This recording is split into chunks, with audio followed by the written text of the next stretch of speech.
in zavain Isu Krista mingin sibai kahan bu ka cheu hei zanina voi in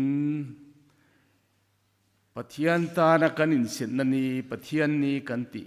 jing trong trai in khom atangin so I come in khom Sunday school exam le fellowship te khatiangin kan program siamangin luang takin hun kan han mang thei le ta mi hing te hian heng te hi ngai tua ngun vak lem lo hi chuan a lo thing ve reng tu remo luang taka hun hi mang mai tu remo in ti hi ol khop mai ma se ani lo heng zong zong hi pathian khongai na awanga kan thlen thei kan chan thei ani tun lai kho vela hian solaya son chutiang chuan alot luhlum reng mai ti te amu kan an kai tho theilo ti te atam em mai ni hei hi kan mizoram chunga mai po hetia ni chuan khovel huwa pa chuan anasa to om mange katia heng hi I hri ang mai hian mizoram chunga po hian aleng ta emoniti turanita khovel hi amor lam chu anai to devani chu arinomani chutiang kara chuan hei zani nei ro chuan ko ran mi te pathian biakin thiang lima athu a in pol khom turin kan local khom le theita avaro pui em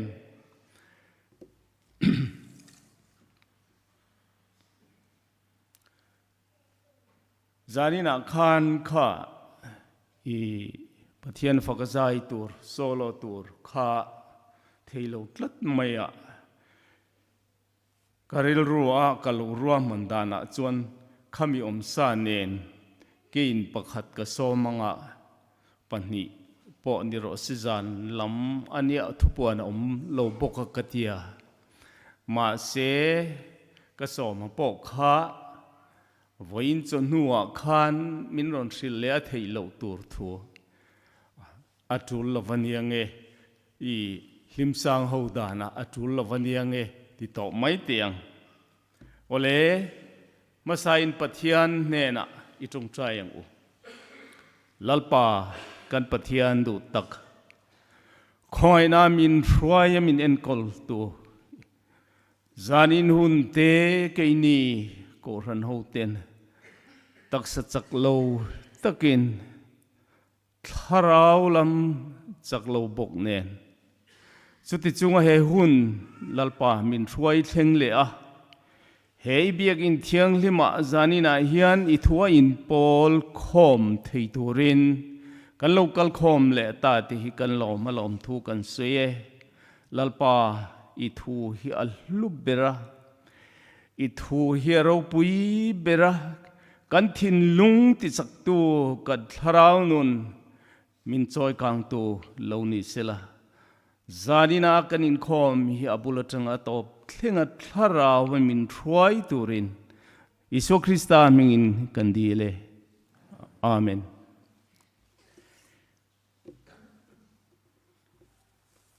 pathian lekha buthiang lim pathian lekha buthiang lim I lo chiarang u kachiar thui deudona Philippi aphekin apheka suiti po hingai ve thawani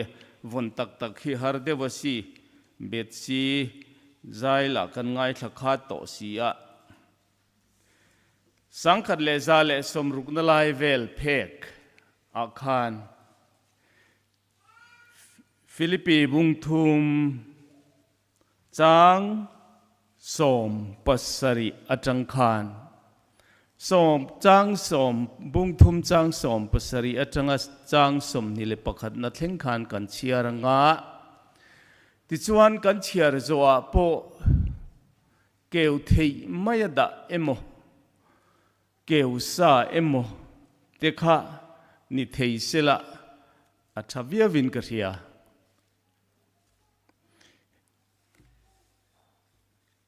Philippi bungthum chang som pasari changa chang som ni le pakhat na thlengin u nau te u ka dan zir tu te lo ni hlom ro u tin en ton tur ke ni min ne ya chumi ang zela te chu en thar u mi tam takan kala chumi te chu Krista cross mel ma an ni ti an chan chin ka hil fo che u kha tuna po trap chungin ka hil che u hi chung ho top na chu boral na ani an pathian chu an pum ani an top na khaboral na ani an pathian chu an pum ani an ro pui na po chu an mual pho na ani an ro pui na po chu an mual pho na ani khovel thil an du thi na ni ke ni zong van khwale tui kan si a van atang amin chandam tu laliswa Krista lo kal tur chu ngak lel takin kan therani ani chuan atho in engkim po ama thu thuin om tir thei chumi thoang zelin kan tlom lai taksa hi ama taksa ro puyang om turin asiam thaleang lalpan kan zawai tan mal som ro se helaya hian tuna kan chiar chunga khan zanin chu kanin khung top maidon ani sarmon hi chi rang ranga oma amaro chu chi rang te kha soi den po angai lova AICS po ni lova JBS po ani lem lova zarina kan sarmon tur po hi eng sarmon nge ti soi khel po angai lem lova i putluang aten atulan ti huna an la soi mayang chu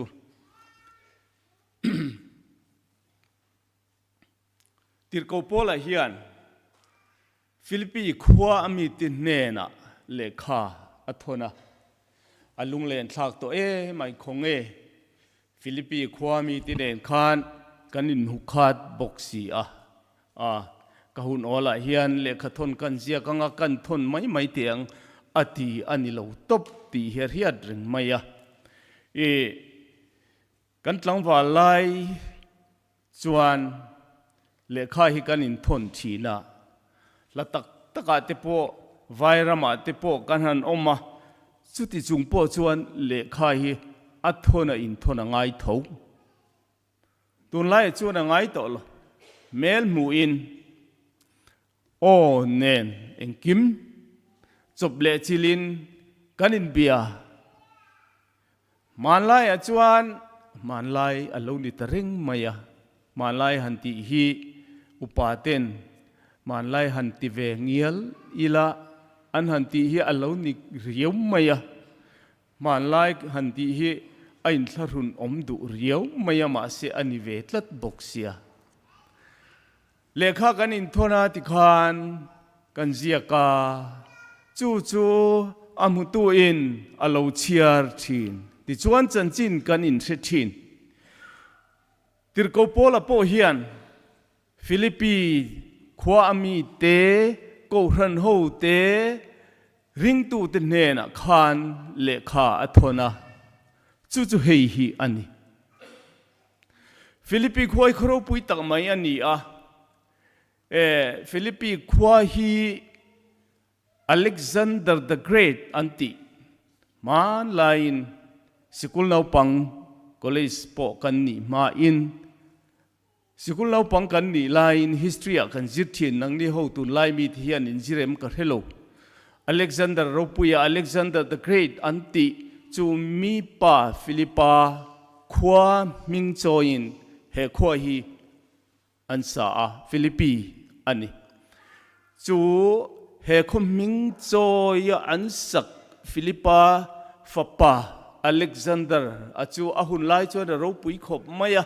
lal ro pui tak mai lal thil ti thei tak mai lal sipai nga em mai ani achak em mai ni ram tam takaruna a obzela India ram po hi lo thlenga ni อินเดียรัมอโลเทงะปัญจาบ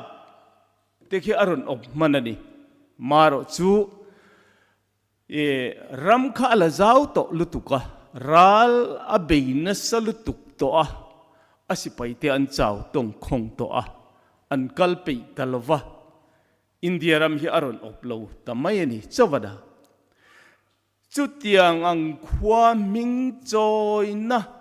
ความขจุอารมณ์ปุยนารินอมันนี่ที่เราโคเวลอาเฮียนเราปุยอันตุมาอันทกะอันเบียอันเราปุยอันเฮาสาอะเกนี่ปอกันทกนัสเวทอันนี้ที่เราอีอินไตมาโลเอมาฮิกันหันอินติเล็กเล็กกันฟาเทโฮคีมาเซงอีเกนี่นับปันทลายนี่ลายอาคารอันไตมาเอ็มโอฮิกติอันมานี่เห็นนัทตูรีอันอินโซนาเวทลัดไม่นะสุไลจวนนัทตูกันมุสีที่อันรอนติชินอันตีนู่แหละประเทศขัดเทียนอันฟาเตจันจีนันสวยเฮียนเราทำเอ็มพอพูดเล็มละวินอมไม่อันดูเราอันไตมานี่น่าทอลน่าทกเราจวนไอพอไอสุเสติข้าอันเร่งบอกเสียมิโซหูปกันทกนัสานี่เราปุยปกันทุมจุดยังจวนฟิลิปปีความมีเตโปฮิอันทกนัสาอันเราปุยอันเฮาสาอันนี้จุดที่ไล่จวนที่เฮียนติรโกปอลจวนอติฮันเอ็นอุลาอุนาวเตอูก็อมดานจิรตูเตลานิลมรูอติลัดไม่นี่เฮอจงกำฮิจะปูจงกำมันนิมีโลเกนี่กันกูรันช่วยตูที่เฮียนทลายที่ข้านกันอมดานฮิจิรเตอูรันติตาสิลังอีอาฟันจะปูทากอินติไม่เทียนนี่มาเสติรกูปอลจวนก็อมดานจิรตูเตลานิลมรูเตียนเอ็นต้นตูร์เกนี่มินเนียอันตีเอ็นต้นตลากะอินง่ายนี่จู่จุดจะปนนั่นละมันนี่เรากันตีโตค่ะฟัมกิมโตแรงกันนี่เราอินตีกันนี่เราอติค่ะอาจะปนเราตีเราจู่มีอังเจละอมเตจู่เอ็นทารูอตินี่ค่ะฟิลิปปีขวาอามาริงตูเตปะเทียนริงตูเตกอรันโฮเตข้าซาขานปะเทียนอันลัดสันโตตีนานิโลติเฮตาเฮียนอาเจียงอันนี้ตีรูจุมีอังเอ็นต้นตูร์เกนี่มินนี่จุมีอังเจละอมเตจุเอ็นทารุวติอันนี้อามาเอ็นต้นนะข้าขวาฟิลิปปีคมีปุยที่จิงอ่ะริงตูที่จิงอ่ะขานอามาติรโกโปละเอ็นต้นนั้นนุงตลัดละลิสวจุยตูชัดตักข้าอันละอมเวทวันนี้ตีอาเรียตันนี้ตีรู้เฮลัยเฮียนเกี่ยก็อมได้สิอ่ะข้าตานังนี่อินขวาฟิลิปปีขวาอินอมบกสีกะโลกัลไม่ถีบกสีเราอินจันจินเอโรฮิจุกเรบกสีกะริลรัวนาจู่วังจวนเฮติเฮียนเลขากระรนทนตั้งดไม่เจ้านี่ฮีเกี่ยมีเอ็นต้นอะนุงตลัดอันละอมขามิดเลี้ยมเตจูขามีเตอังคารเลานุงเตรามอูอันที่มีตามตะกันกะละจูมีเตจูคริสตาครอสเมลมาอันนี้ที่อันจันจินกระหิลฟูเจ้าค่ะคริสตาครอสเมลมาขมิตามตักขาขวาริงตูเตจิงะขานันอมันนี่คริสตาครอสเมลมามิโซรามาเฮียนกันอมเวไม่เทียงเอ็มเลกตีเอ็งนี่คริสตาครอสเมลมาจูครอสลลิส่วนกันตานอาทินั่นแหละโถเลนริงเลละ lali so Krista po ring lo kha Krista cross mel ma ani Mizoram po hian om ve thei ti ro se ta na betu te an omani lomi pathian om ring lo te po an om to ani lomi chung ho te Krista cross mel ma aniang Krista cross mel ma ti kha anna mai ti ro tir ko pole he Mizoram hian tu na hen local ve ta silang aril ru che run soi ve ta sila he helai asoi tluk hi chuan kan bula hian kan chan chin hi asoi ve thovin karin Krista cross melma khati hun lai khan om to lali so cross noya chuan om mun kalo rema iso cross van tlat tu nitur kan ni lai khan Krista cross melma he lung lei khu chunga po hian kan om mai theini Krista cross melma anni ti an chan chin ka hil fo che u kha tuna po tap chungin ka hil che u hi ati aril ru anani tir ko pola khan ril ru nat takin Philippi khwami te hena khan e khai mana chuan heti hi in tiang hian in ni silo engti jiange Krista cross melma ti ngai khopa in lo om aril nu ana a atrapani trap khopar le kha thon hanjia kha aril ruana Philippi khwa ko ran ho ti khan aril ro antina ani ti a hiat ring mai ti ro chung ho tom na chu boral na ani an pathian chu an pumani an ro puina po an mual pho na an top na boral na ani an ro puina po chu an mual pho na ni a an pathian chu an pum ani boral na chung ho top na chu boral na heti hian karil ro oma helai aka in buat sai lai hian BCM pastor kan du mai tha kan ti van duai thak taka covid ri awanga boral ta lunglon bial tu pastor ani lai khan le khabu aziaka chu ale khabu ming chu pian thar atok lo tiani kan piang thar chin kema kan luta akem lai te khachu asoi lo thilo asoi karon soi mai ania kem hi engtina mongaya ai ngai thei donin ka ria kha kha ani lo kan piang thar chuan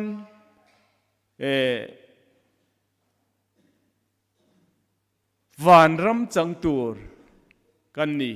tiro zanina kan thu pui po hi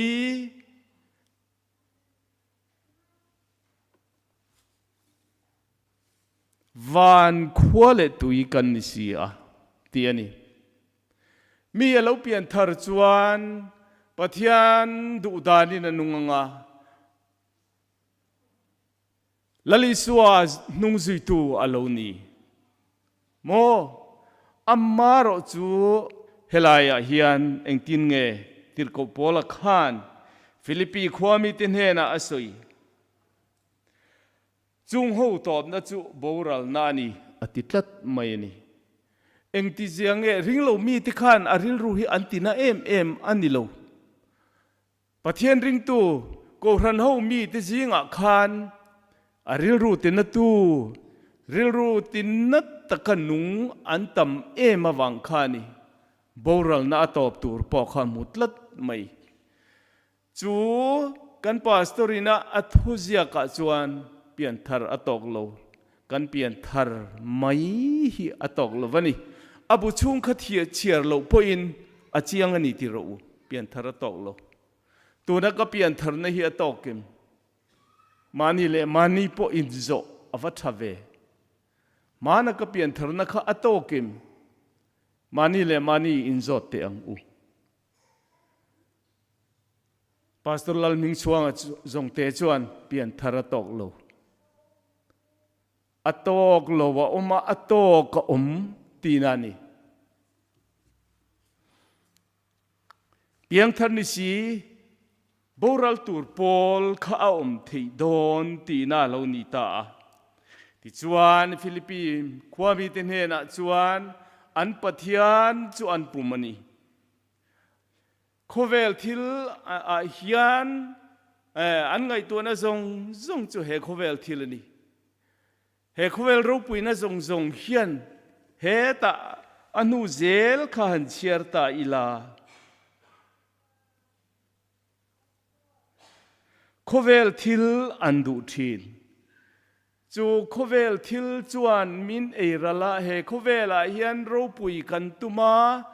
chu kan ro pui tum na chu adike thi ro u Philippines khwami te po hi chu tiang chuan an ni ve ani arin omani ke ni po na tholo chuan ei po ei su seti in na kan thoka kan thok turani kan tai maturani kan ro pui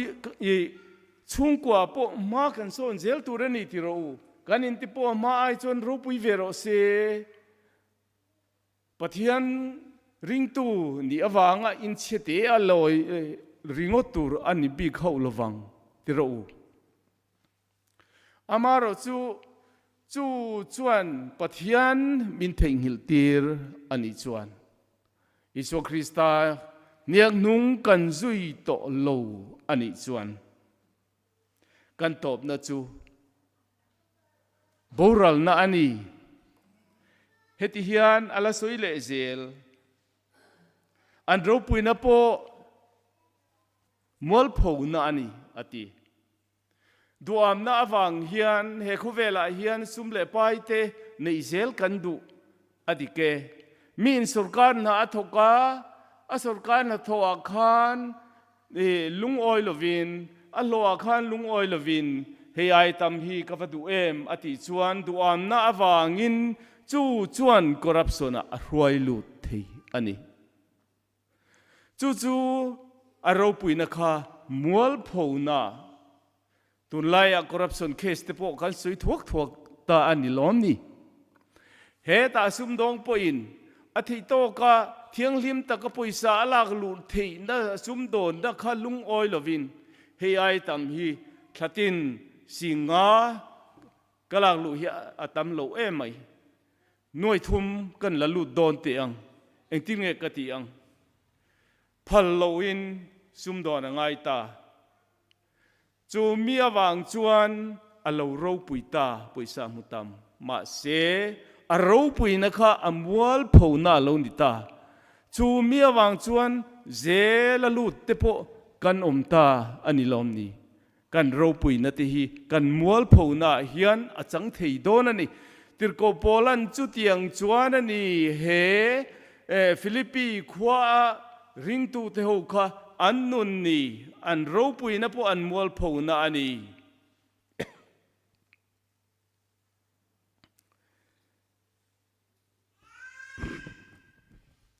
an top na chu boral na ani an pathian chu an pumani ati kha ke ni po hi chu tiang angati ve thei mai din muna chuan kan dingang ti hi avala tak em tiro u ngun takin ngai to ila kan ro pui na ti hi kan mual pho na changve palange kan tom na tur ti hi boral na alo ni ring palange kan pum te hi kan pathian ve mai lo mo in ngai to te ang u chuti lai chuan heti hian tirko polan angai to ta an khongai thak kha atilutuk aril ruana trap chungin khale khathon kha aziak ke ni zong van khwale tuikan si a vana tanga min chandam tu Isu Krista local le tur chungak lil takin kan thirasin laliso Krista local le tur hi in ngak lil velaven mi ti in tap chungin hele khathon hi azia kani van lam hi thir te uti keni miso jinga po hian kan ru hian van lam hi hoite se van lam kan hoi lo he khovel chia hi kan hoi chuan he khovel hi kan kum hlun tu remoti ti khop hian he khovel a hian kan in song het mayang ti hi wa hlom em ani lo heti hian asoi le zela khalai kha achiarin kan chiar te ang keni zong van khwale tui kan si awan atanga min chandam tu lal Isu Krista local le tur chunghak lel takin kan thirani ani chuan athoin eng kim po ama thu in om tir thei athoin ti lai kha boilo tur ani chu eng kim ti thei tu ani a eng kim hi thu in om tir ni ti na mai ni chumi atho ang zel chuan kan tlom lai taksa hi ama taksa ro puyang om turin asiam thaleang kan tlom lai taksa ama taksa engeni kan tlom lai taksa chu mana khan ka tlom to a kei chut ka tlom to lo ati theilo tuna I taksa tak khani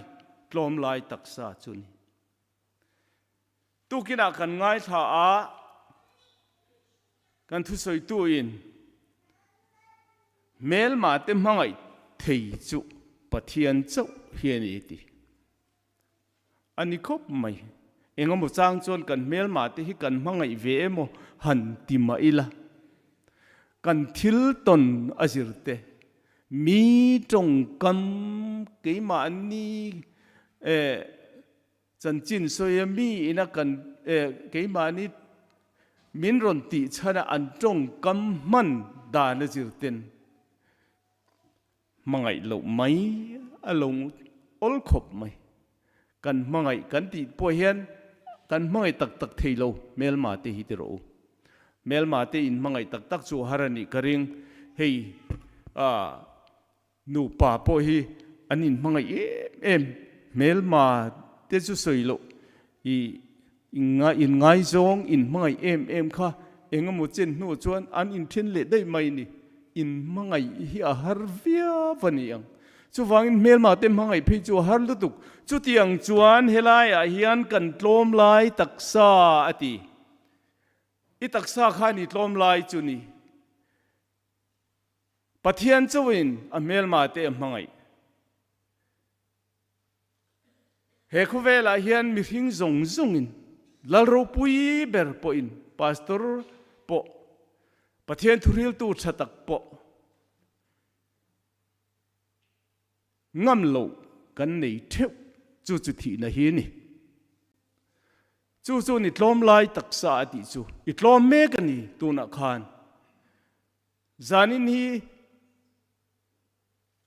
imuzan khwa donim naktuk hi damin imudonim tu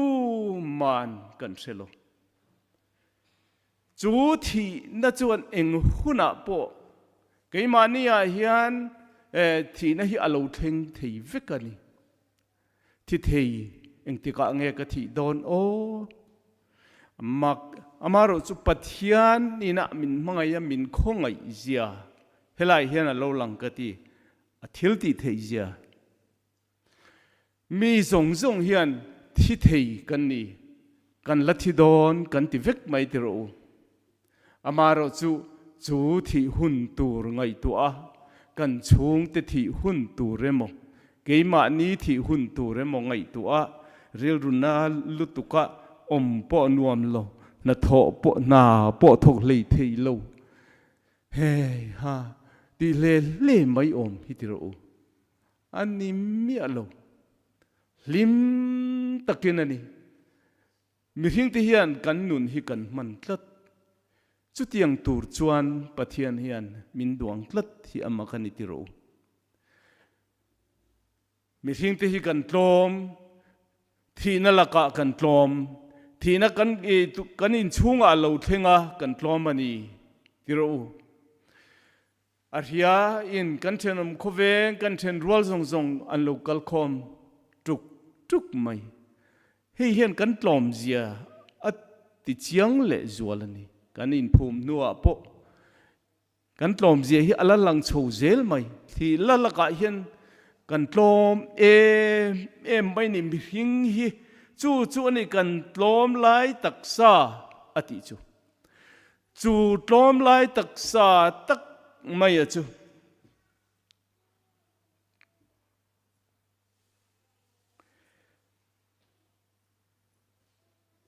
ama taksa ro pui anga turin aron siam thaleang ati ama taksa ro pui taka tur ang khan he kan taksa tlom takhi alarun siam thale donani ti kha Philippi khwaring tu te ne na tir ko polan alo sei ni helaya malama chuan cross melma inni in ropuina po in mol pho na ani in pathian chu in pumani chuti ati lai chuan heti hian tir ko pola chuan ke ni zong van khwale tui kan si a van atanga min chandam tu iso krista local le tur chu ngak lel takin kan thlir ni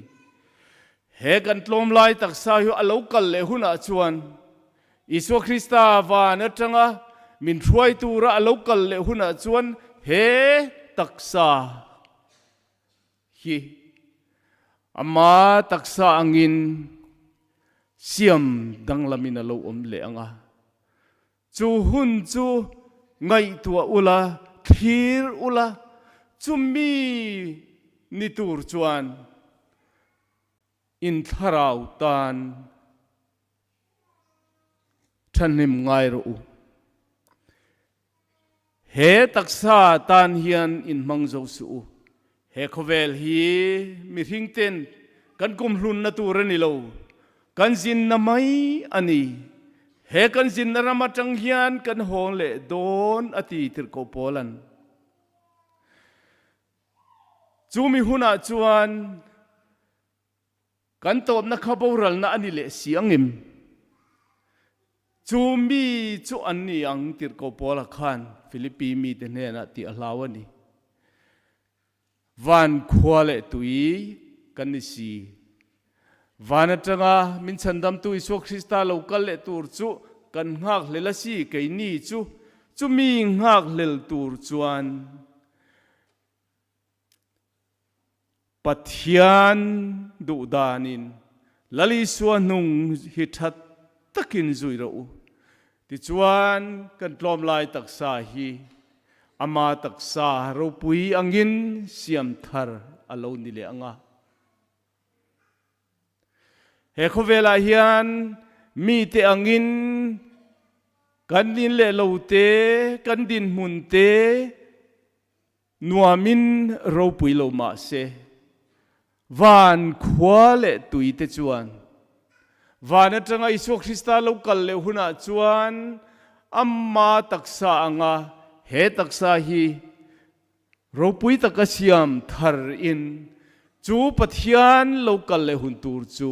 amok donani keidi zong van khwale tui kan si a lalpan kan zawai tan malsom ro se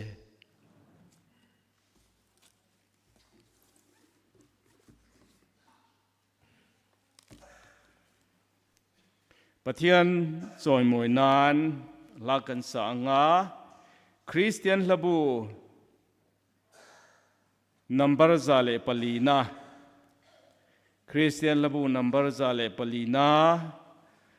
lalpa a lomla aza ngai na wang chuan pol ro pui tak chumin thanga athina tlanin enge kan lawang le iswa kan engkimani pathianin mintan tunge min do theyang